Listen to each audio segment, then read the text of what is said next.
بلا شبہ اس شہر کا شمار دنیا کے خوبصورت ترین شہروں میں ہوتا تھا، اور جو بھی شہر کو دیکھتا دنگ رہ جاتا۔ جنوبی اسپین کے علاقہ کرتبہ کے شہر اندلس سے 8 کلومیٹر کے فاصلے پر قائم یہ یادگار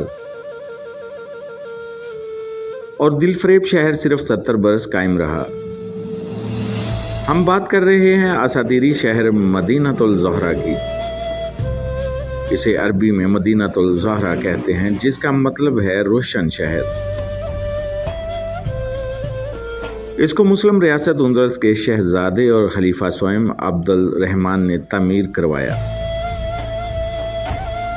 جیسا کہ قرون وسطیٰ کے دور میں اسپین اور شمالی افریقہ پر عربوں کی حکومت تھی، شہزادے عبد الرحمن نے سن 938 میں اسپین کے شہر کرتبہ کے مغربی پہاڑی سلسلے اور دریائے گود اکیلو کے دائیں کنارے پر اپنی حکومت کے دارالحکومت اور ایک نئے شہر کی تعمیر کا حکم دیا۔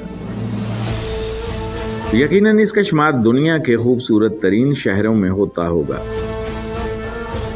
ایک ایسا شہر جس نے بھی دیکھا دنگ رہ گیا اور اس کی تعریف کیے بنا نہ رہ سکا۔ مقبول تاریخ کے مطابق اس کا نام خلیفہ کی پسندیدہ خاتون زہرا کے نام پر مدینۃ الزہرا رکھا گیا، اور 10 برس کی قلیل عرصہ میں اس کی تعمیر مکمل کر لی گئی۔ در حقیقت سن 945 میں خلیفہ کا دربار وہاں منتقل ہوا۔ دارالحکومت کی تعمیر کے لیے کوئی کمی نہیں چھوڑی۔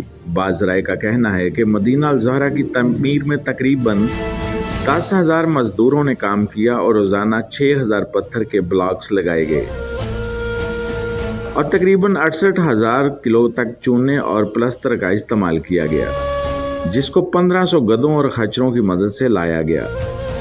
اس وقت کے بہترین کاریگروں کو جہازوں، محرابوں، راہداریوں اور ستونوں کو سجانے کا کام سونپا جاتا تھا۔ سفید سنگ مرمر پرتگال سے لایا گیا جرمنی رنگ کے چونے کے پتھر کرتبہ کے پہاڑی سلسلے سے حاصل کیے گئے۔ ڈی کیرا نامی پہاڑی سلسلہ سے حاصل کیا گیا۔ سفید چونے کے پتھر 85 کلومیٹر دور لیوک شہر سے منگوائے گئے، اور وہاں سونے کی کمی بھی نہیں تھی۔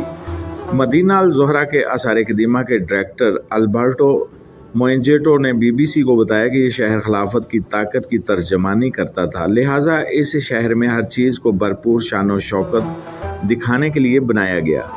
اس شہر کی تعمیر کے لیے اس وقت کی ریاست سے بہت سے مالی وسائل حاصل کیے گئے۔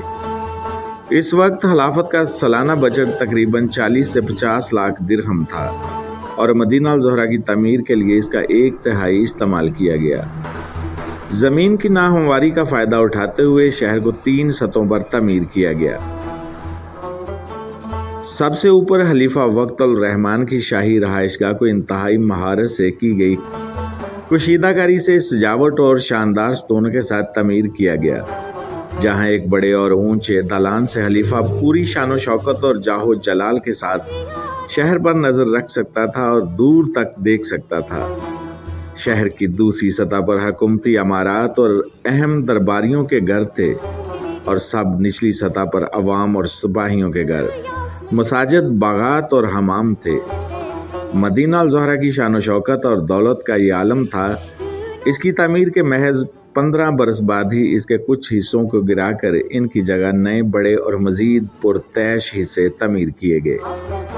البرٹو موئنجیٹو کا کہنا ہے کہ خلافت کرتبہ اس وقت بازنطینیوں کے مقابلے میں بحیرہ روم کی سب سے امیر اور بڑی ریاست تھی۔ اس وقت مدینہ الزہرا کی شان و شوکت جیسے کوئی شہر تعمیر نہیں کیے گئے تھے، البتہ اپنی پوری شان و شوکت اور خوبصورتی کے باوجود یہ شہر صرف 70 برس تک قائم رہا۔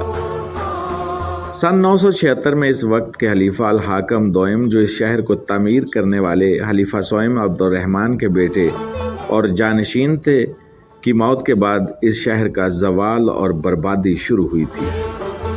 سلطنت کی بھاگ دوڑ ان کے بیٹے ہشام کے ہاتھوں میں چلی گئی، لیکن مسئلہ یہ تھا کہ ہشام کی عمر صرف 11 برس تھی۔ حالات کو بہتر کرنے کے لیے ریاست کے زیادہ تر اختیارات المنظور کے پاس چلے گئے، جو پہلے ہی خلیفہ دوئم الحاکم کے مشیر تھے اور جنہیں ہشام کے لیے وزیر مقرر کیا گیا تھا۔ مگر المنظور خود اندلس کے بادشاہ بن گئے اور انہوں نے اپنا ایک اور شہر مدینہ